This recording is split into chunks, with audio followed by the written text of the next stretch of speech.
एक दिन एक घुड़सवार अपने गुस्सैल घोड़े को बेचने के लिए बाजार ले जा रहा था।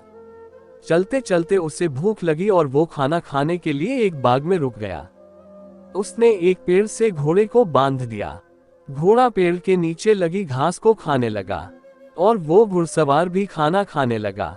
तभी एक व्यक्ति अपने गधे के साथ आया और उसी पेड़ के नीचे अपने गधे को बांधने लगा। ये देख घोड़े का मालिक बोला, भाई अपने इस गधे को इस पेड़ पर मत बांधो। मेरा घोड़ा बहुत ही गुस्सैल है, वह तुम्हारे इस गधे को मार डालेगा। गधे का मालिक बोला, ये पेड़ केवल तुम्हारा नहीं है और मैं इस पर ही अपने गधे को बांधूंगा। घोड़े का मालिक बोला, यदि तुम मेरी बात नहीं मानोगे तो तुम खुद इसके जिम्मेदार होंगे। गधे का मालिक नहीं माना और गधे को उसी पेड़ के नीचे बांधकर चला गया। घोड़े ने उस गधे को लाते मारकर नीचे गिरा दिया, इससे पहले कि घोड़े का मालिक उसे संभाल पाता। घोड़े ने लाते मार मार कर गधे को मार डाला।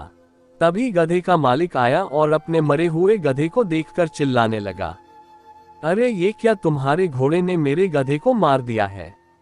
अब तुम मुझे मेरा गधा ला कर दो, नहीं तो मैं तुम्हें यहाँ से नहीं जाने दूंगा। घोड़े का मालिक बोला, मैंने तो तुम्हें पहले ही कहा था कि मेरा घोड़ा गुस्सैल है, वह तुम्हारे इस गधे को मार देगा, लेकिन तुमने मेरी एक बात ना मानी। अब इसकी जिम्मेदारी तुम्हारी है, क्योंकि मैं पहले ही तुम्हें सावधान कर चुका था। दोनों व्यक्ति बहस करने लगे। तभी एक राहगीर ये देख उनके पास आया और बोला, तुम दोनों को राजा के दरबार जाना चाहिए, वही न्याय करेंगे। दोनों सलाह मानकर राजा के दरबार की ओर न्याय के लिए चल दिए। दरबार में राजा ने गधे के मालिक से पूछा, पूरी बात बताओ कि तुम्हारा गधा कैसे मरा।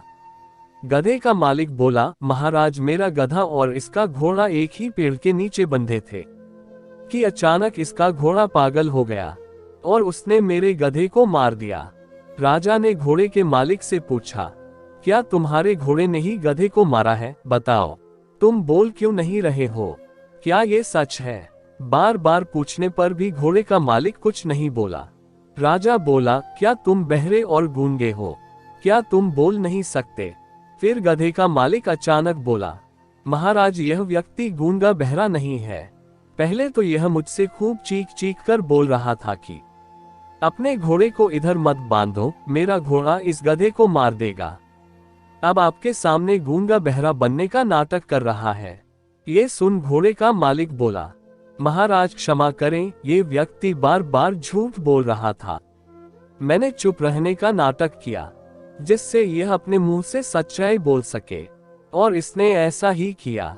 ये सुनकर राजा मुस्कुराने लगा और बोला, इसका मतलब इसने तुम्हें पहले ही सावधान कर दिया था कि घोड़ा गुस्सैल है, गधे को यहाँ मत बांधो, लेकिन तुमने इसकी बात नहीं मानी और फिर भी अपना गधा वही बांध दिया। तुम्हारा झूठ पकड़ा गया है और अब तुम इसके लिए खुद जिम्मेदार हो।